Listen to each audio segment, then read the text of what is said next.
Assalamualaikum warahmatullahi wabarakatuh. Selamat pagi teman-teman semua. Selamat bertemu kembali di mata kuliah Perekonomian Indonesia.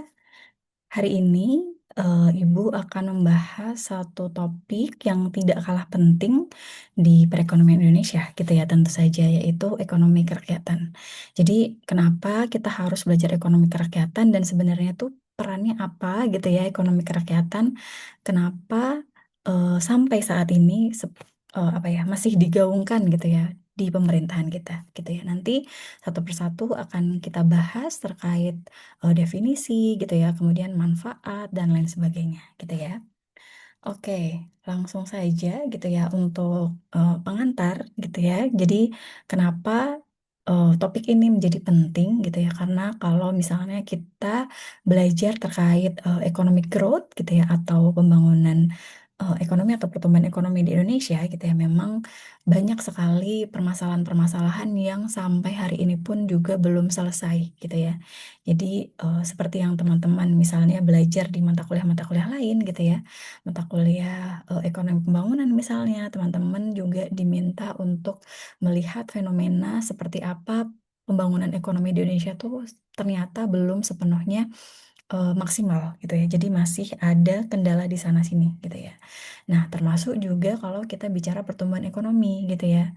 Memang pemerintahan kita itu mau mengejar pertumbuhan ekonomi kita sampai 8% gitu ya, tapi ternyata sampai tahun ini ya belum tercapai juga gitu ya, karena ternyata masih banyak sekali PR yang harus pemerintah kita selesaikan gitu ya. Nah, permasalahan-permasalahan yang ada di masyarakat itu kan banyak sekali ya, teman-teman nanti bisa sebutkan sendiri gitu ya. Itu diantaranya adalah kesenjangan yang masih tinggi gitu ya, ketimpangan. Kalau teman-teman belajar lagi, ketimpangan di Indonesia itu kan tinggi sekali.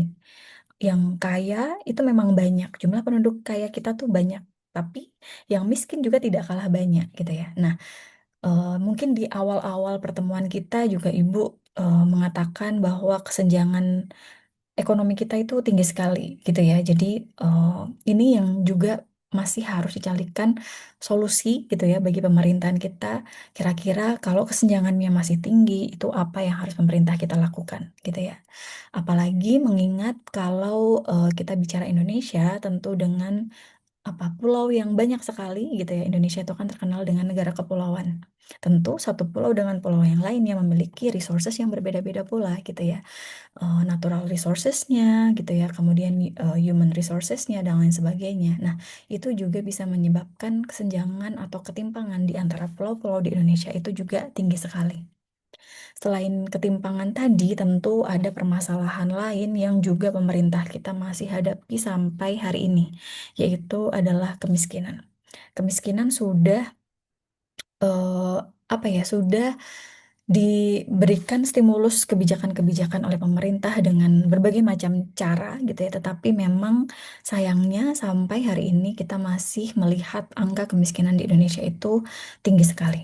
Teman-teman tentu bisa lagi-lagi cek data-data di BPS, data-data terkini gitu ya, kira-kira kemiskinan di Indonesia itu berapa persen sih gitu ya. Tapi kalau kita lihat fenomena di sekitar kita gitu ya, tentu kalau ketimpangannya tinggi gitu ya, itu bisa mencerminkan bahwa angka kemiskinan kita pun juga tinggi gitu ya. Nah, selain itu gitu ya, mungkin juga banyak sekali kebijakan-kebijakan pemerintah yang memang tujuannya untuk mengurangi kemiskinan, tetapi mungkin belum optimal di satu pihak gitu ya. Jadi, walaupun kebijakannya sudah ada gitu ya, stimulus kebijakannya sudah digelontorkan habis-habisan, tapi pada prakteknya gitu ya bisa jadi belum sepenuhnya optimal dalam pelaksanaannya. Sehingga uangnya sudah digelontorkan banyak, tapi angka kemiskinannya belum berkurang signifikan gitu ya. Itu juga masih menjadi permasalahan yang dihadapi di negara sedang berkembang seperti Indonesia. Kemudian selain itu juga angka pengangguran di Indonesia juga masih tinggi sekali gitu ya. Apalagi kalau kita lihat gitu ya trennya semenjak mungkin teman-teman bisa bandingkan sebelum COVID dan setelah COVID gitu ya. Tentu angka pengangguran di Indonesia akan jauh lebih besar ketika COVID gitu ya. Nah, sekarang ini mungkin sudah mulai berkurang gitu ya. Mungkin kalau dilihat tren datanya pun juga angka pengangguran kita mungkin berkurang tetapi belum signifikan gitu ya. Karena apa? Ya karena banyak sekali hal yang belum sesuai gitu ya. Jadi demand-nya tuh mungkin terlalu tinggi ya gitu ya, atau eh oh apa ya, demand terhadap eh, orang ingin bekerja itu mungkin tinggi sekali, sedangkan jumlah lapangan pekerjaannya tuh tidak sesuai gitu ya. Jadi memang ini yang masih terus menjadi topik hangat yang memang harus pemerintah kita selesaikan segera. Kalau pemerintah kita ingin mengejar pertumbuhan ekonomi 8%, tentu hal-hal ini harus dicarikan solusinya dengan sesegera mungkin gitu ya. Yaitu dengan berbagai macam stimulus yang mungkin pemerintah kita bisa lakukan gitu ya. Kita tahu bahwa kita punya APBN yang cukup gitu ya, tapi ya itu apa namanya, kalau tidak diperuntukkan untuk hal-hal yang semestinya, ya takutnya permasalahan-permasalahan ini tidak akan pernah selesai gitu ya. Nah, kemudian hal-hal inilah tadi gitu ya, atau beberapa fenomena-fenomena permasalahan yang ada di masyarakat ini yang kemudian menyebabkan masyarakat itu merasa tidak adil gitu ya, atau masyarakat itu merasa belum sepenuhnya sejahtera gitu ya. Karena ya tadi mungkin ketimpangannya tinggi sekali gitu ya antara yang miskin dengan yang kaya. Yang orang-orang kaya mungkin penghasilan per bulannya bisa sampai berapa? eh, Puluhan juta gitu ya, atau bahkan sampai ratusan juta, tapi mungkin di sekeliling kita juga masih ada yang untuk mendapatkan uang 30.000 sehari saja itu sulit gitu ya. Jadi fenomena ini miris sekali gitu ya, melihat bahwa Indonesia di tahun 2026 tapi ketimbangannya masih tinggi sekali. Sesama warga desa, sesama warga kota pun juga masih timpang gitu ya. Apalagi kalau kita bandingkan kota dan desa, tentu timpangnya tuh tinggi sekali gitu ya. Nah, kemudian di sisi lain gitu ya, sistem ekonomi yang ada saat ini itu masih belum mampu memberikan solusi dalam berbagai permasalahan ini gitu ya. Jadi sistem ekonomi kita sudah demokrasi gitu ya, tetapi terkadang belum sepenuhnya bisa mengurai berbagai macam permasalahan ini gitu ya. Sehingga tidak salah jika misalnya bahwa kita mengatakan ekonomi kapitalis ini merupakan sistem ekonomi yang apa disebut pemodal gitu ya. Jadi kalau kita mengenal sistem ekonomi kapitalis gitu ya, orang-orang kaya itu semakin kaya, tapi yang miskin juga malah semakin miskin gitu ya. Nah, inilah gitu yang kemudian mengakibatkan kenapa ekonomi kerakyatan itu penting dan perannya apa gitu ya. Ya berarti kalau ekonomi kerakyatan dilihat dari namanya saja gitu ya, kalau teman-teman disuruh mendefinisikan ekonomi kerakyatan, tentu apa pusatnya gitu ya, atau pelakunya atau fokus utamanya adalah pada rakyat, rakyat itu sendiri gitu ya. Jadi berbagai macam kebijakan tentunya gitu ya itu diharapkan mampu memberikan kesejahteraan yang seluas-luasnya bagi masyarakat atau bagi rakyat gitu ya. Jadi hal inilah yang kemudian mendorong pemerintahan kita dari zaman dulu ya. Sebenarnya ekonomi kerakyatan ini kalau teman-teman mau belajar sejarahnya dan lain sebagainya gitu ya, itu mulai tren atau mulai dikenalkan sejak eh, zamannya Muhammad Hatta. Jadi ketika itu Muhammad Hatta kemudian mencetuskan ekonomi kerakyatan ini yang memang tujuannya adalah membuat semua rakyat di Indonesia itu sejahtera, tidak membeda-bedakan tadi gitu ya, tidak membeda-bedakan yang kaya dan yang miskin. Harapannya adalah semua rakyat itu sejahtera gitu ya. Nah, tentu kalau misalnya kita lihat gitu ya, dan kita bisa cermati kenapa ekonomi kerakyatan ini menjadi penting, karena ternyata fakta gitu ya, fakta ketika Indonesia itu digempur krisis gitu ya, krisis moneter tahun 97-98 gitu ya. Nah, itu kan perekonomian kita lesu sekali gitu ya. Eh, Rupiah kita mungkin depresiasinya luar biasa tingginya gitu ya. Kemudian dampak dari krisisnya kan juga banyak sekali gitu ya. Hutang kita semakin banyak gitu ya. Kemudian PHK di mana-mana gitu ya. Nah, ternyata dari kejadian krisis tahun 98 itu gitu ya, justru yang survive gitu ya, atau yang bisa bertahan dari gempuran krisis itu adalah usaha-usaha yang kalau kita mengenal adalah usaha-usaha sifatnya UMKM gitu ya, usaha mikro, kecil dan menengah gitu ya. Nah, ternyata usaha-usaha yang kecil-kecil tadi yang mungkin dimiliki oleh perseorangan gitu ya. Dulu Ibu sudah pernah menerangkan atau sudah pernah menjelaskan terkait UMKM gitu ya dan bagaimana peranannya terhadap pembangunan ekonomi gitu ya. Tentu eh, ternyata gitu ya kalau kita kaitkan dengan krisis tahun 98, justru UMKM-UMKM inilah yang bisa bertahan dibandingkan dengan perusahaan-perusahaan besar gitu ya.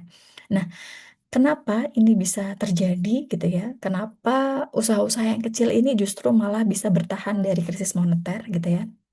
Karena mungkin paling gampang gitu ya, mungkin kalau sebagai kita sebagai ekonom gitu ya, mungkin melihat bahwa rata-rata UMKM kita itu kan memiliki bahan baku yang eh, berasal dari dalam negeri gitu ya. Jadi begitu ada krisis itu tidak akan terlalu berdampak impor, ekspor dan lain sebagainya sehingga membuat UMKM kita itu bisa bertahan sedemikian rupa gitu ya. Atau di sisi lain kalau kita bisa melihat skala kalau UMKM itu kan karena masih kecil gitu ya, mungkin ada masuk usaha yang sifatnya mikro gitu ya, atau yang kecil atau yang menengah gitu ya. Nah, karena skalanya masih kecil tadi, sehingga begitu ada shock itu tidak terlalu berdampak signifikan gitu ya. Kemudian ada hal lain juga yang membuat UMKM-UMKM kita itu bisa bertahan sedemikian rupa. Salah satu di antaranya adalah karena UMKM itu menjual bahan-bahan atau barang-barang yang sifatnya untuk kebutuhan pokok. Jadi, kalaupun ada krisis gitu ya, orang tetap akan membeli kebutuhan pokok yang di-provide oleh UMKM-UMKM itu tadi gitu ya. Nah, sedangkan perusahaan-perusahaan besar mungkin karena skalanya terlalu besar gitu ya, dia harus menghidupi karyawan yang banyak sekali sampai ratusan bahkan sampai ribuan gitu ya. Jadi begitu krisis moneter, nah dia bisa kolaps sedemikian rupa gitu ya, tidak mampu bayar gaji karyawan gitu ya. Kemudian mungkin hutangnya juga jadi semakin banyak karena tidak bisa berproduksi dan lain sebagainya, sehingga ya tidak bisa menghasilkan apa-apa gitu ya, sehingga hutangnya semakin banyak, akhirnya lambat laun dia akan kolaps dan lain sebagainya gitu ya. Jadi kalau teman-teman cermati gitu ya, atau teman-teman bisa baca di berbagai jurnal yang ada di Indonesia itu juga mengatakan bahwa ternyata dari adanya krisis 98 itu justru usaha-usaha yang tadi ya, mikro, kecil, dan menengah itu yang bisa bertahan di perekonomian kita gitu ya. Nah, oleh karenanya gitu ya, mungkin pemerintahan kita sampai saat ini kemudian mulai kembali melirik gitu ya, kira-kira kalau misalnya perekonomian kita ubah menjadi ekonomi kerakyatan, apakah kita juga akan mengulang gitu ya kesuksesan di tahun 98 gitu ya. Jadi begitu ada krisis ternyata UMKM kita bisa survive juga gitu ya. Itu. Jadi itu mungkin latar belakang kenapa ekonomi kerakyatan itu menjadi penting gitu ya, atau menjadi salah satu topik yang juga tidak bisa kita hindarkan gitu ya. Jadi teman-teman juga sebagai mahasiswa juga diminta untuk mempelajari ekonomi kerakyatan yang walaupun kalau misalnya teman-teman lihat gitu ya, ya mungkin belum sepenuhnya sempurna pelaksanaannya gitu ya. Tetapi ternyata kalau mau ditarik ke belakang gitu ya, justru manfaat dari ekonomi kerakyatan ini adalah eh, besar sekali gitu ya. Salah satunya yaitu tadi begitu ada shock ternyata dia bisa survive sedemikian rupa. Paling gampang kalau kita bicara ekonomi kerakyatan memang dua di antaranya mungkin ya yang paling gampang atau yang memang sekarang ada di Indonesia adalah koperasi dan juga UMKM gitu ya. Nah, keduanya ini gitu ya, keduanya ini yang berperan penting juga gitu ya, ternyata memiliki peranan yang luar biasa penting dalam perekonomian di Indonesia. Salah satunya adalah ya kalau teman-teman lihat di beberapa kajian, di data dan lain sebagainya, di UMKM kita itu ternyata bisa menyerap tenaga kerja yang luar biasa banyak gitu ya. Jadi tentu ini juga bisa menjadi perhatian yang luar biasa besar bagi pemerintahan kita untuk benar-benar fokus eh, mau gitu ya, mau concern benar-benar eh, tadi ya mengurusi ya mungkin bisa jadi one day gitu ya, mungkin suatu saat kalau memang dirasa ekonomi kerakyatan ini lebih ampuh untuk mengatasi berbagai macam permasalahan, ya bisa jadi nanti suatu saat ekonomi kita beralih gitu ya menjadi ekonomi kerakyatan. Bisa jadi gitu ya.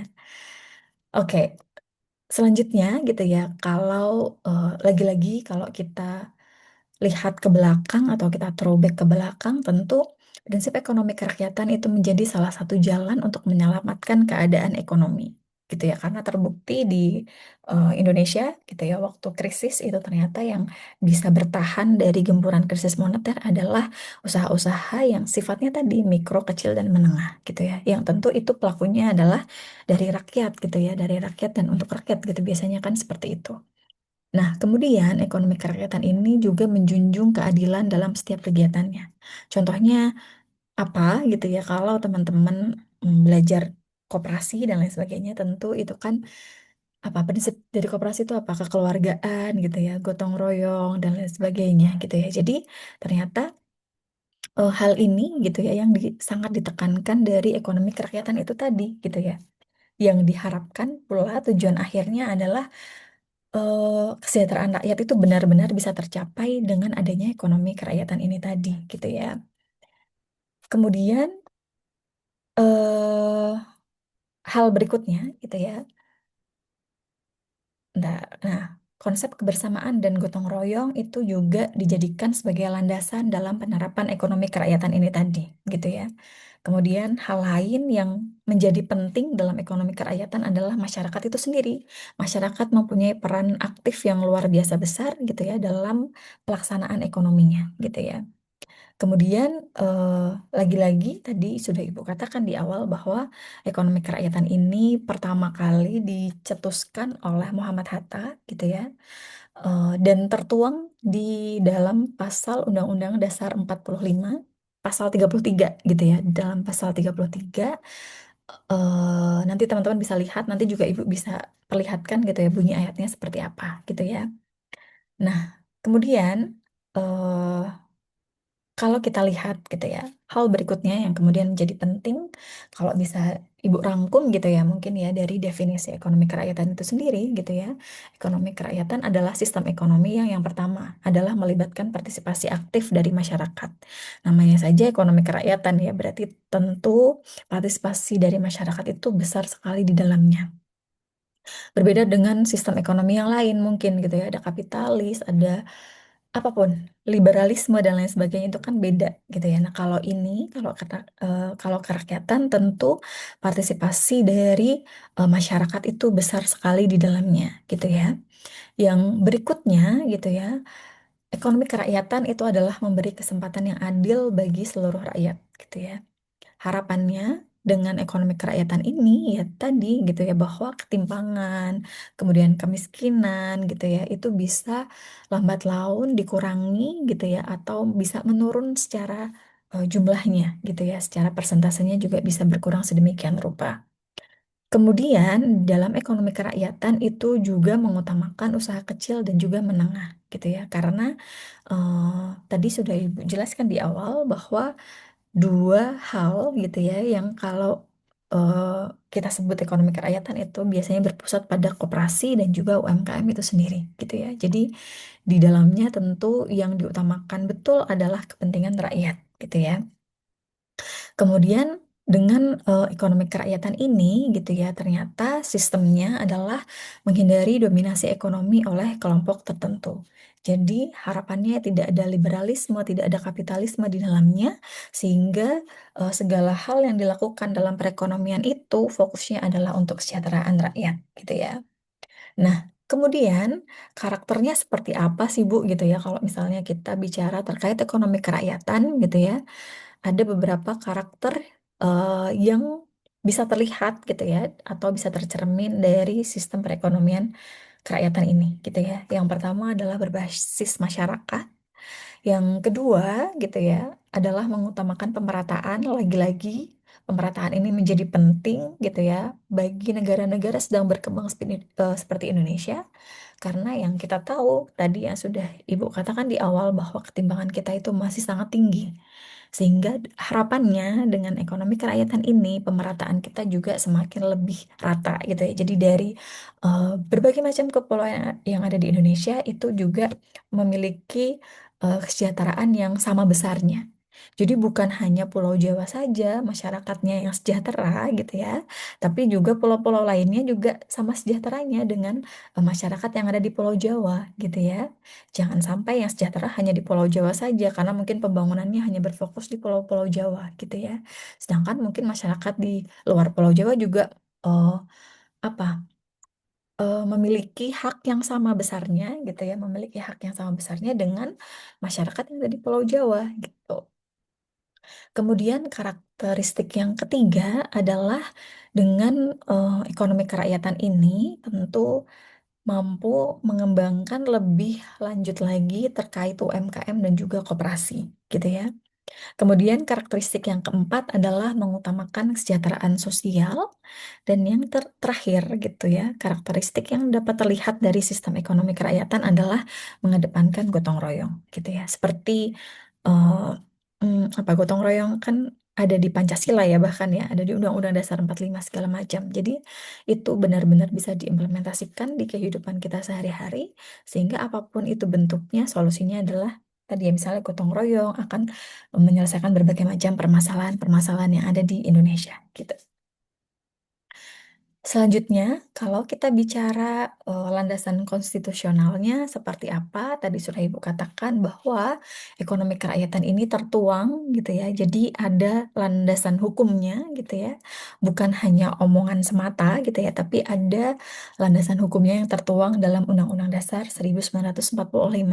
Pasalnya adalah di pasal 33 ayat 1, 2, dan ayat 4 gitu ya. Nah, kalau ayat 1 bunyinya adalah perekonomian itu disusun sebagai usaha bersama berdasarkan asas kekeluargaan gitu ya. Jadi lagi-lagi karena ini kekeluargaan tentu harapannya adalah bisa mengedepankan berbagai macam kepentingan dari masyarakat itu tadi gitu ya. Kemudian ayat yang kedua bunyinya adalah cabang produksi penting itu dikuasai negara untuk kemakmuran rakyat gitu ya. Memang gitu ya, sektor-sektor vital itu haruslah dikuasai oleh negara. Takutnya kalau tidak dikuasai oleh negara, tentu akan ada monopoli-monopoli tertentu gitu ya, yang mungkin akan dimanfaatkan dengan tidak baik oleh masyarakat gitu ya. Jadi haruslah eh, hal-hal yang vital tadi memang harus dikuasai oleh negara supaya tidak dieksploitasi sedemikian rupa gitu ya. Jadi minim gitu ya, minim eksploitasi gitu ya karena kan negara, pemerintah kita yang menguasai eh, segala macam apa hal-hal vital gitu ya atau sumber daya alam vital yang ada di Indonesia gitu ya sehingga pada akhirnya eh, berbagai macam sumber daya yang tadi yang dikuasai oleh negara itu bisa benar-benar digunakan untuk kemakmuran rakyat gitu ya. Kemudian di ayat keempat gitu ya, ayat keempat itu mengatakan bahwa perekonomian nasional itu diselenggarakan berdasarkan demokrasi ekonomi gitu ya yang pertama. Kemudian efisiensi berkeadilan, kemudian yang ketiga keberlanjutan, yang keempat kemandirian dan juga keseimbangan nasional gitu ya. Jadi kalau kita bisa cermati dari pasal 33 ini, tentu segala hal yang pemerintah kita lakukan gitu ya, tujuan akhirnya adalah untuk kesejahteraan di masyarakat itu sendiri gitu ya. Tetapi kadang gitu ya, kadang ya mungkin apa ya, berbagai macam kebijakan yang sering kita bicarakan di kelas gitu ya, itu mungkin belum sepenuhnya bisa mengatasi berbagai macam permasalahan-permasalahan tadi, sehingga mungkin kesejahteraan masyarakatnya juga belum bisa dirasakan secara maksimal gitu ya. Nah, kemudian kalau kita bicara pilar ekonomi kerakyatan itu apa saja sih, Bu, gitu ya. Nah, Ibu akan membahas ada dua paling tidak pilar ekonomi kerakyatan. Yang pertama adalah koperasi, kemudian yang kedua adalah UMKM itu tadi, gitu ya. Nah, yang pertama dulu kita bahas koperasi sendiri gitu ya. Nah, koperasi itu apa gitu ya. Jadi ternyata koperasi merupakan bentuk usaha bersama yang berasaskan kekeluargaan gitu ya. Nah, kalau sekarang sedang marak pemerintahan kita mendirikan koperasi merah putih, ya mungkin ini salah satu cara yang pemerintah kita lakukan untuk eh, apa menarik partisipasi masyarakat dengan lebih besar lagi gitu ya. Ya walaupun memang kalau kita lihat di berita-berita itu kan Koperasi Merah Putih memang belum berjalan sebagaimana mestinya gitu ya. Karena kita masih merasa agak janggal gitu ya dengan pelaksanaannya gitu. Harusnya koperasi mungkin digunakan untuk menjual barang-barang atau komoditas-komoditas yang dihasilkan masyarakat yang mungkin masyarakat kita belum tahu ini harus dijual kemana. Nah, mungkin harusnya peran Koperasi Merah Putih adalah di sana gitu ya. Tapi kan kalau kita lihat di berita-berita gitu ya, Koperasi Merah Putih itu justru malah menjual bahan-bahan pokok yang mungkin bisa dijual di toko kelontong gitu ya. Di eh, apa toko-toko retail lainnya teman-teman bisa sebut lah gitu ya. Nah, mungkin dari sana kita bisa melihat bahwa belum optimalnya gitu ya, belum optimalnya koperasi yang pemerintah kita dirikan gitu ya. Padahal tujuannya mungkin kita tahu bersama kalau koperasi itu adalah tentu untuk sepenuhnya kesejahteraan masyarakat gitu ya. Nah, fungsi dari koperasi itu apa saja gitu ya. Jadi ada yang pertama adalah meningkatkan kesejahteraan anggota. Biasanya koperasi itu ada iuran wajib, iuran pokok dan lain sebagainya gitu ya. Jadi siapa saja yang harus membayar tentu setiap anggota yang terdaftar dalam koperasi itu dia wajib untuk mengirimkan atau membayarkan iuran wajib gitu ya. Jadi iuran wajib itu sifatnya ditarik setiap bulan, nominalnya berapa tergantung dari koperasinya gitu ya. Biasanya kalau koperasinya besar ya iuran wajibnya akan besar gitu ya. Tapi kalau koperasinya kecil ya mungkin iuran wajibnya kecil juga gitu ya. Nah, tentu iuran wajib itu juga nanti bisa diputarkan lagi gitu ya untuk misalnya dipinjamkan gitu ya. Jadi koperasi simpan pinjam gitu ya atau untuk mendanai berbagai macam eh, jenis usaha yang dilaksanakan oleh koperasi yang tentu nanti keuntungannya itu juga dikembalikan lagi ke anggotanya gitu ya. Kemudian fungsi koperasi yang kedua adalah memperkuat ekonomi lokal. Jadi dengan adanya koperasi tentu ekonomi lokal kita juga terdorong sedemikian rupa gitu ya. Eh, karena tadi ya, lagi-lagi setiap anggota yang terdaftar di dalamnya itu akan mendapatkan benefit yang besar gitu ya. Jadi dengan adanya koperasi ya tentu harapannya ekonomi lokal kita juga bisa tumbuh sedemikian rupa. Kemudian dengan adanya koperasi itu ternyata juga bisa mengurangi ketimpangan yang tinggi di masyarakat gitu ya. Kemudian fungsi lain adalah meningkatkan akses modal. Jadi terkadang ada juga orang per orang atau misalnya usaha-usaha yang dijalankan oleh orang per orang yang mungkin dia kesulitan kesulitan modal gitu ya. Jadi mungkin dia mau pinjam ke bank itu mungkin sulit gitu ya karena mungkin tidak punya agunan dan lain sebagainya. Nah, salah satunya yang bisa digunakan untuk mendapatkan akses permodalan adalah dari koperasi itu tadi gitu ya. Jadi masyarakat gitu ya, yang tentu harus biasanya harus mendaftar dulu ke koperasi, menjadi anggota terlebih dahulu. Nanti kalau sudah menjadi anggota, dia bisa pinjam nominal tertentu yang mungkin syaratnya tidak sekaku atau seberat kalau dia mau pinjam di bank gitu ya. Jadi ini juga bisa memberikan manfaat permodalan bagi usaha mikro, kecil, dan menengah itu tadi. Kemudian kalau kita bicara jenis-jenis koperasi itu tentu banyak sekali, mungkin di sekitar teman-teman gitu ya, sekitar tempat tinggal teman-teman gitu ya, atau orang tua teman-teman yang mungkin jadi pegawai negeri sipil gitu ya, atau tentara, atau polisi, atau karyawan-karyawan swasta yang lainnya, biasanya instansi-instansi tempat tinggal atau tempat bekerja orang tua teman-teman itu tadi biasanya memiliki koperasi. Jadi ada banyak sekali koperasinya gitu ya. Kalau kita bisa sebutkan ada koperasi konsumsi, ya tentu dia akan menjual berbagai macam bahan-bahan atau barang-barang konsumsi gitu ya. Kemudian ada koperasi produksi gitu ya. Eh, kemudian ada koperasi simpan pinjam, jadi mungkin dia bertugas atau menangani proses simpan pinjam tadi gitu ya. Jadi masyarakat itu bisa menyimpan uangnya ke koperasi, tapi juga masyarakat bisa meminjam uang juga di koperasi gitu ya. Jadi mirip-mirip fungsi bank gitu ya sebagai eh, apa melayani proses simpan pinjam gitu. Kemudian ada juga koperasi jasa gitu ya, yang mungkin melayani hal-hal berupa jasa, misalnya jasa pembelian tiket gitu misalnya, atau jasa pembayaran tagihan gitu ya, tagihan apapun itu, listrik, internet, apapun itu gitu ya, itu juga bisa dilayani oleh koperasi jasa itu tadi gitu ya. Jadi ada berbagai macam koperasi yang ada di eh, perekonomian kita gitu ya, sesuai dengan peruntukannya masing-masing gitu ya. Tetapi dari berbagai macam koperasi ini gitu ya, tentu tujuan akhirnya adalah untuk kesejahteraan anggota gitu ya. Nah, kemudian pilar ekonomi kerakyatan yang kedua adalah UMKM. Nah, UMKM itu apa? UMKM ya, teman-teman sudah familiar lah ya gitu ya dengan UMKM, usaha mikro, kecil, dan menengah gitu ya. Nah, UMKM ini menjadi tulang punggung ekonomi rakyat atau ekonomi kerakyatan dikarenakan beberapa hal. Yang pertama adalah UMKM ini adalah menyerap tenaga kerja yang cukup besar di masyarakat gitu ya. Dulu di topik pembahasan kita terkait UMKM, kita bisa melihat berapa persen gitu ya tenaga kerja kita terserap di sektor UMKM gitu ya. Nah, itu menandakan bahwa ternyata UMKM ini bisa menjadi penyedia lapangan pekerjaan yang cukup banyak di masyarakat.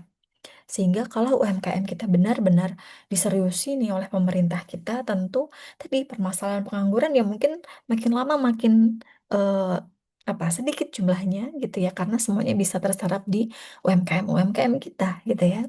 Atau orang-orang yang mungkin sekarang masih menganggur, kemudian memutuskan untuk menjadi wirausahawan gitu ya, membuka usaha-usaha kecil skalanya mungkin mikro dulu gitu ya. Nah, di sana ternyata bisa berkembang menjadi usaha kecil, kemudian bisa berkembang lagi menjadi usaha menengah, yang tidak jarang nanti dengan usaha yang dia rintis itu malah justru bisa membuka lapangan pekerjaan baru bagi orang lain gitu ya. Nah, kemudian UMKM ini juga kenapa penting di dalam ekonomi kerakyatan kita, karena tahan terhadap krisis. Tadi sudah Ibu katakan, sudah Ibu berikan contoh di tahun 98 ketika kita ada krisis moneter, tentu justru malah UMKM kita yang tahan gempuran gitu ya. Jadi eh, tidak tidak terlalu tidak terlalu terdampak gitu ya karena adanya krisis ekonomi itu tadi di tahun 98. Nah, mungkin sekarang di tahun 2026 gitu ya, begitu rupiah kita depresiasi sedemikian rupa, yang per hari ini saja gitu ya sudah tembus sampai 17.800, itu kan tinggi sekali gitu ya. Nah, bisa jadi UMKM kita juga yang justru bisa survive gitu ya dari rupiah kita yang depresiasi gitu ya. Kemudian UMKM kita ini juga menjadi tulang punggung karena tersebar hingga daerah-daerah pedesaan gitu ya. Karena ya rata-rata kan yang memiliki usaha-usahanya kan pasti orang-orang yang bukan hanya tinggal di perkotaan tapi juga di desa-desa gitu ya. Mulai dari desa yang kecil sekali itu pasti ada usaha-usaha kecil yang mungkin dirintis oleh masyarakat gitu ya. Sehingga ini yang menyebabkan bahwa UMKM kita memiliki peranan yang luar biasa besarnya dalam perekonomian, gitu ya. Nah, kemudian, gitu ya. Kemudian kalau kita kaitkan atau kita bisa singgung ulang gitu ya, kenapa UMKM kita itu bisa bertahan gitu ya ketika ada krisis ekonomi?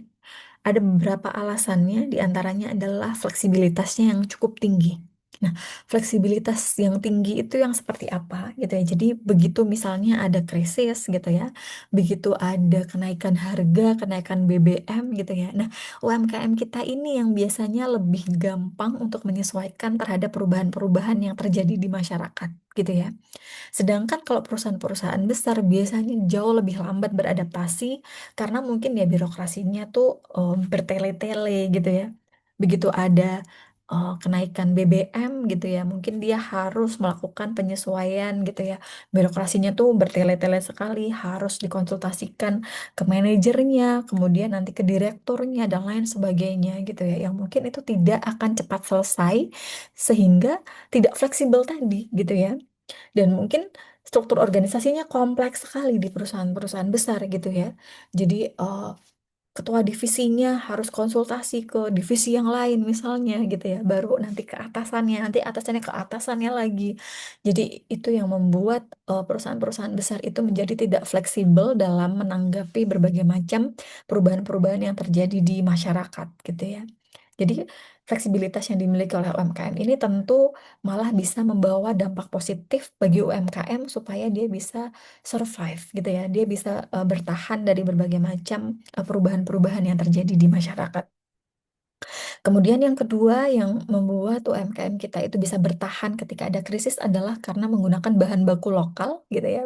Jadi karena bahan baku lokal jadi mungkin eh, begitu begitu ada krisis tidak terlalu memikirkan gitu ya bahan baku dari negara lain gitu ya. Jadi eh, itu akan jauh lebih bertahan gitu ya dibandingkan dengan perusahaan-perusahaan besar yang mungkin bahan bakunya itu kan banyak sekali gitu ya. Ada yang bahan baku di domestik, tapi ada juga yang bahan baku impor yang harus dia impor gitu ya.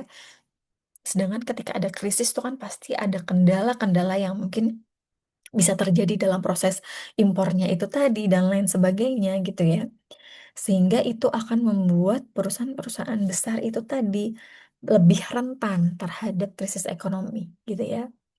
Kemudian skala usaha kecil itu juga ternyata membuat UMKM kita itu bisa bertahan sedemikian rupa karena kalau skala usahanya kecil itu biasanya ya tadi ya mungkin karyawannya tidak sebanyak dengan perusahaan-perusahaan besar.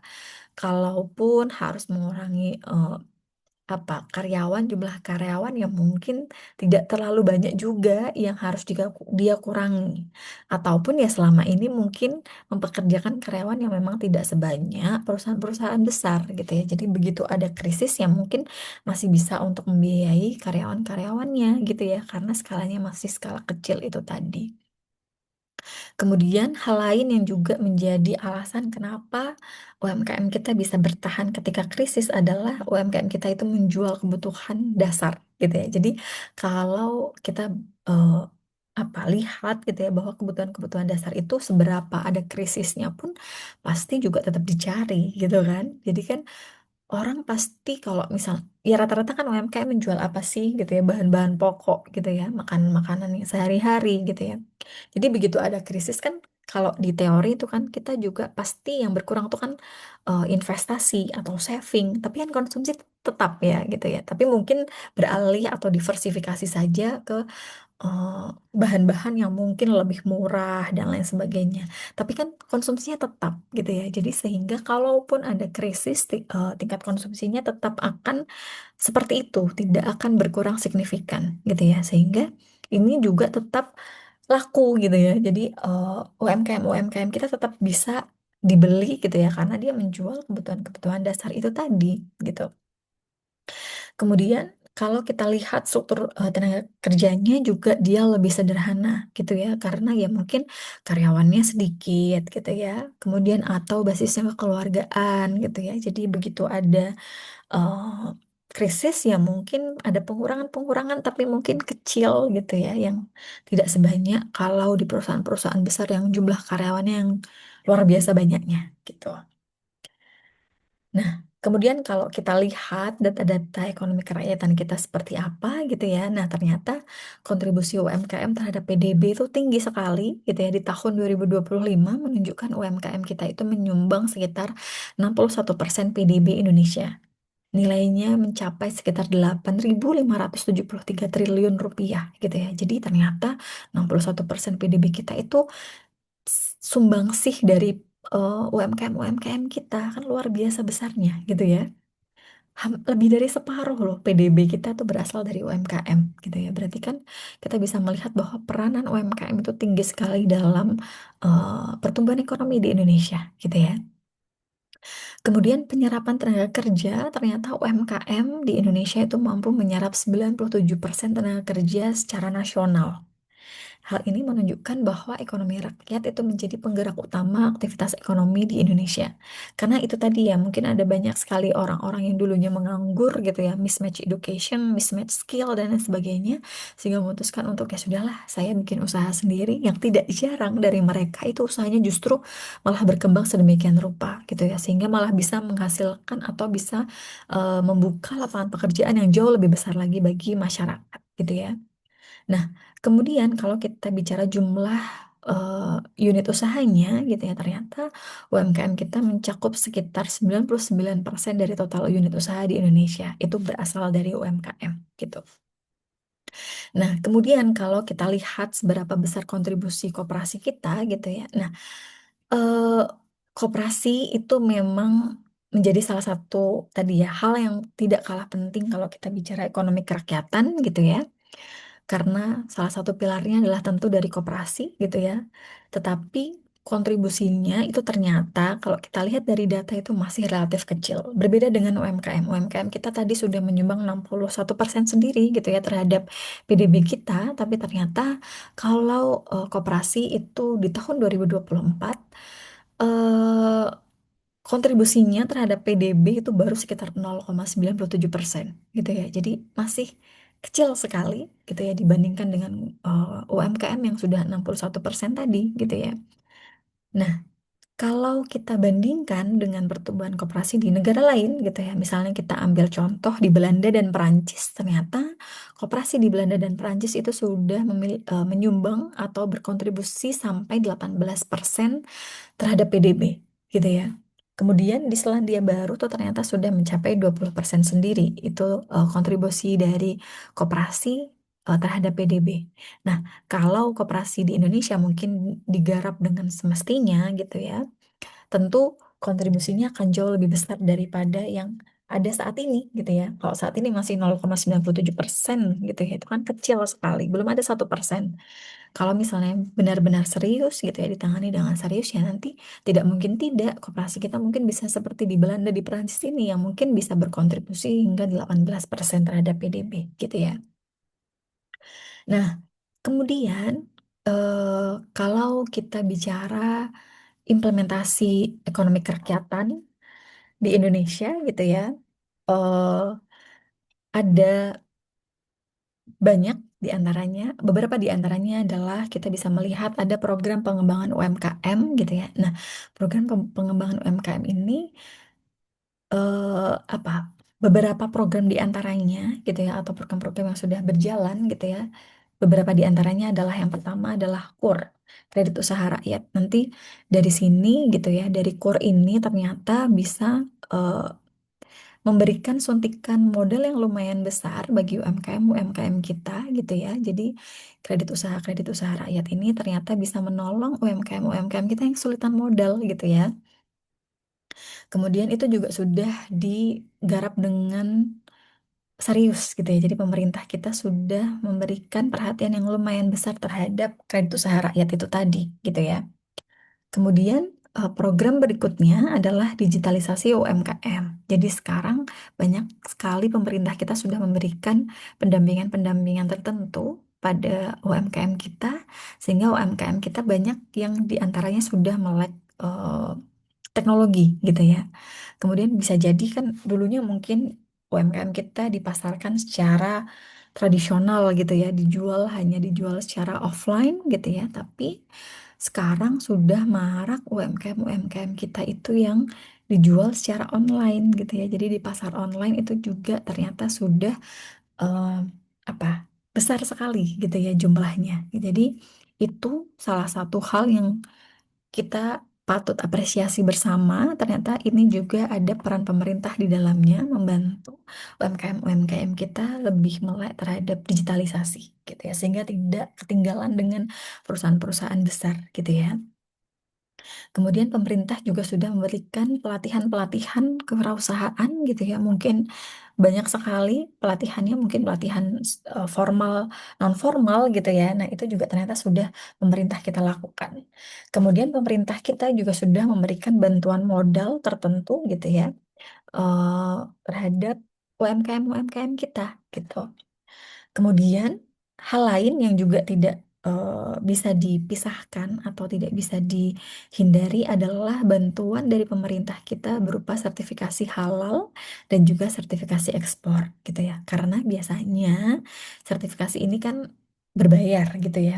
Nah, rata-rata juga kok UMKM kita mungkin kesulitan terhadap modal sehingga begitu dia harus memiliki sertifikasi halal, dia harus mengeluarkan uang yang tidak sedikit gitu ya. Nah, itu kan juga akan menyulitkan UMKM gitu ya, sehingga pemerintah kita turun andil gitu ya di dalamnya, yaitu dengan memberikan bantuan berupa sertifikasi halal dan juga sertifikasi ekspor gitu. Nah, kalau kita lihat hal berikutnya, kita bisa lihat juga terkait digitalisasi UMKM itu berupa apa sih gitu ya kalau kita lihat saat ini di perekonomian modern kita saat ini tentu sudah mulai banyak sekali usaha kecil gitu ya, bahkan kalau teman-teman ini kan di lingkungan kampus itu, apalagi di lingkungan kampus itu sudah sangat melek digital banget nih UMKM UMKM-nya gitu ya. Kalau mau beli cilok saja sekarang bisa bayar pakai kris gitu ya. Tidak perlu bawa uang gitu ya. Tidak perlu bawa uang cash. Teman-teman sudah bisa beli makan di kantin gitu ya. Di kantin di FEB ini kan juga kalau kita mau bayarkan cashless tuh bisa gitu ya. Jadi ini yang juga apa nilai positif yang bisa dirasakan oleh UMKM UMKM kita gitu ya. Ternyata mereka sudah banyak loh yang melek terhadap digitalisasi ini tadi gitu ya, mulai pembayaran digital gitu ya, melalui kris gitu ya, ataupun eh, ada beberapa UMKM yang sudah eh, menjual barangnya itu di marketplace marketplace gitu ya, secara online gitu ya. Jadi tidak hanya mengandalkan pasar offline, tapi dia juga bisa menyasar pasar online yang itu akan sangat memudahkan. Kalau teman-teman lihat tentu teman-teman saat ini juga sangat diuntungkan gitu ya dengan digitalisasi ekonomi yang ada. Teman-teman bisa belanja apapun itu, baik itu barang-barang dalam negeri maupun barang-barang luar negeri, hanya dari handphone teman-teman. Tidak, teman-teman tidak perlu mengeluarkan paspor, mengeluarkan visa dan lain sebagainya. Teman-teman hanya cukup duduk di rumah gitu ya, kemudian menggunakan handphone teman-teman bisa berbelanja apapun itu. Ini kan beberapa hal yang kita bisa dapatkan gitu ya karena adanya digitalisasi gitu. Nah, kemudian hal lain yang juga saat ini banyak atau saat ini apa ya sedang menjadi trending topics di Indonesia adalah salah satunya pemerintah kita sedang membangun berapa tuh berapa ribu koperasi merah putih yang ada di Indonesia gitu ya. Kalau memang gitu ya, kalau kita lihat gitu ya, koperasi itu kan memang tujuannya adalah tadi ya yang sudah Ibu katakan tadi ya, fungsinya apa, tujuannya apa itu kan banyak sekali manfaat yang bisa dirasakan oleh anggota koperasi tadi gitu ya. Tetapi sayangnya kalau kita bicara koperasi merah putih ini mungkin belum sepenuhnya efektif gitu ya. eh, Tujuannya mungkin mulia gitu ya, tujuannya mungkin baik sekali. Mungkin salah satunya adalah untuk meningkatkan kontribusi koperasi tadi yang dulunya 0,97%. Jadi begitu ada koperasi merah putih, mungkin harapannya bisa 15%, 18%, dan lain sebagainya. Tapi pada prakteknya ya mungkin belum sepenuhnya optimal gitu ya. Nah, harapannya dengan Koperasi Merah Putih ini pemerintah itu bisa mengembangkan koperasi desa. Jadi mungkin koperasi desa itu kan sebenarnya masing-masing desa tuh biasanya memiliki koperasi, kopdes gitu ya. Kadang ada koperasi desa yang maju sekali, kadang ada koperasi desa yang eh, apa? Tidak, bahkan bangunannya saja mungkin mohon maaf nih sudah reot dan lain sebagainya gitu ya. Nah, tujuannya adalah untuk menghidupkan koperasi desa tadi yang mungkin sudah mulai ditinggalkan. Kalau zaman dulu mungkin orang masih berbelanja tuh di koperasi desa karena mungkin paling lengkap gitu ya. Tapi kan kalau sekarang kan karena modernisasi tadi sehingga mungkin orang lebih suka berbelanja di toko-toko retail yang mungkin barangnya lebih banyak, variasinya lebih banyak, harganya mungkin jauh lebih murah dan lain sebagainya gitu ya. Nah, kemudian eh, muncullah sekarang Koperasi Merah Putih yang mungkin tujuan utamanya sebenarnya untuk menghidupkan koperasi desa yang tadi mungkin sudah mulai ditinggalkan gitu ya. Ya walaupun pada prakteknya jadinya banyak sekali hal yang seperti apa ya? dilanggar gitu ya, tiba-tiba dilanggar begitu saja karena prakteknya begitu Koperasi Merah Putih sudah resmi diluncurkan, itu ternyata yang dijual ya seperti bahan-bahan yang dijual di toko-toko retail gitu ya, tidak ada bedanya gitu ya. Padahal mungkin kalau kita bicara koperasi desa ya harusnya mungkin menjual produk-produk unggulan di masing-masing desa gitu ya. Jadi mungkin pelaksanaannya mungkin belum optimal gitu ya, padahal tujuannya mulia gitu ya. Jadi kita patut kawal bersama gitu ya, supaya nanti koperasi desa ini atau koperasi merah putih ini juga bisa berjalan sebagaimana mestinya gitu. Nah, kemudian ada berbagai macam keberhasilan dari implementasi UMKM kita ini gitu ya. Jadi ternyata lagi-lagi kalau kita bicara terkait krisis ekonomi gitu ya, tentu UMKM kita itu yang bisa bertahan dibandingkan dengan perusahaan-perusahaan besar gitu ya. Jadi tahan terhadap krisis gitu ya. Kemudian ekonomi kerakyatan itu juga ternyata mendorong pemerataan ekonomi. Jadi karena di dalamnya tadi ya membuka lapangan pekerjaan yang luas gitu ya, kemudian meningkatkan pendapatan masyarakat kecil, kemudian memperkuat ekonomi daerah dan lain sebagainya, sehingga hal ini bisa membuat pemerataan ekonomi kita menjadi lebih baik lagi gitu ya. Nah, selain itu juga ternyata UMKM kita juga bisa membantu dalam mengurangi permasalahan kemiskinan gitu ya. Di antaranya adalah UMKM kita bisa meningkatkan pendapatan rumah tangga karena mungkin tadi ya basis usahanya kan mikro kecil dan menengah gitu ya. Jadi biasanya kalau ada satu daerah yang ada UMKM, tentu karyawannya biasanya berasal dari tempat tinggal itu gitu ya. Jadi pendapatan rumah tangga yang ada di sekitaran UMKM itu juga bisa mengalami peningkatan yang sedemikian rupa gitu ya. Kemudian UMKM juga bisa memperluas akses ekonomi masyarakat desa.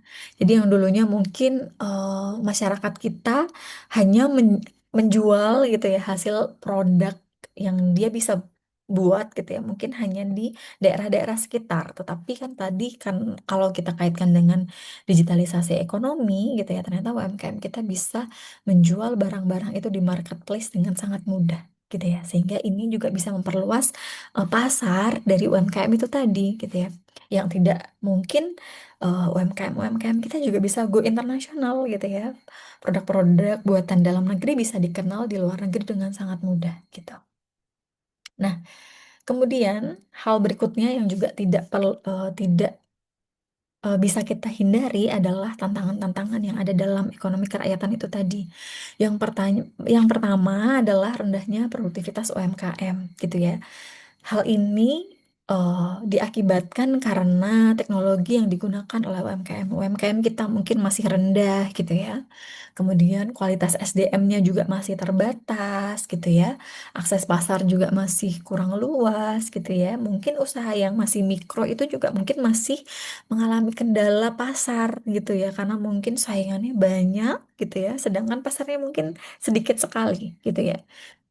Ini yang juga mengakibatkan UMKM kita rendah sekali produktivitasnya gitu ya. Kemudian tantangan berikutnya adalah akses permodalan gitu ya. Jadi karakteristik UMKM kita kan sudah Ibu singgung juga bahwa sulit memperoleh pinjaman gitu ya.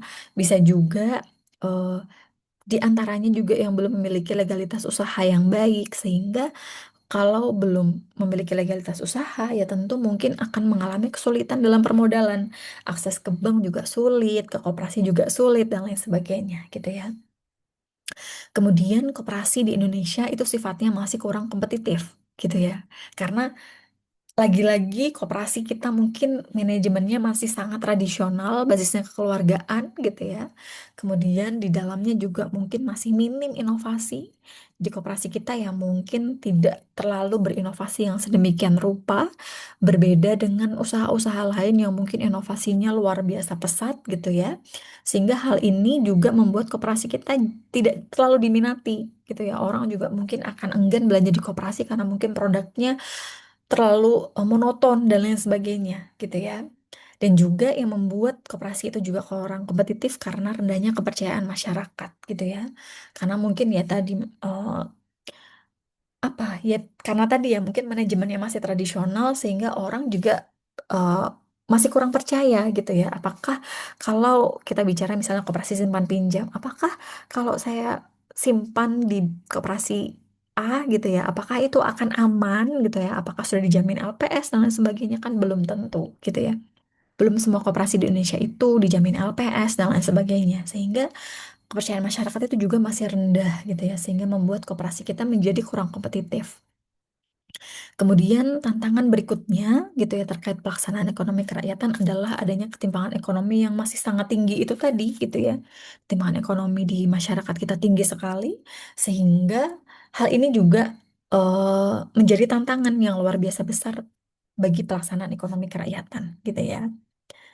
Nah, itu tadi beberapa hal gitu ya yang mungkin penting yang teman-teman harus tahu terkait ekonomi kerakyatan gitu ya dan bagaimana implementasinya di Indonesia gitu ya. Tentu masih banyak sekali kekurangan di sana sini, tapi kita patut berharap bersama bahwa ekonomi kerakyatan kita akan maju sedemikian pesat gitu ya, sehingga berbagai macam permasalahan yang tidak bisa diselesaikan oleh sistem ekonomi yang lain itu bisa selesai dengan sistem ekonomi kerakyatan itu tadi gitu ya. Kemudian kita juga patut berharap bersama bahwa program-program pemerintah kita juga banyak yang difokuskan pada hal-hal yang sifatnya berfokus pada masyarakat gitu ya, sehingga kesejahteraan masyarakat itu benar-benar bisa tercapai gitu ya.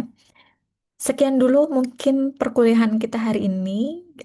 Terima kasih banyak sudah menyimak materi yang Ibu berikan gitu ya. Sampai jumpa di kesempatan yang lain. Wassalamualaikum warahmatullahi wabarakatuh.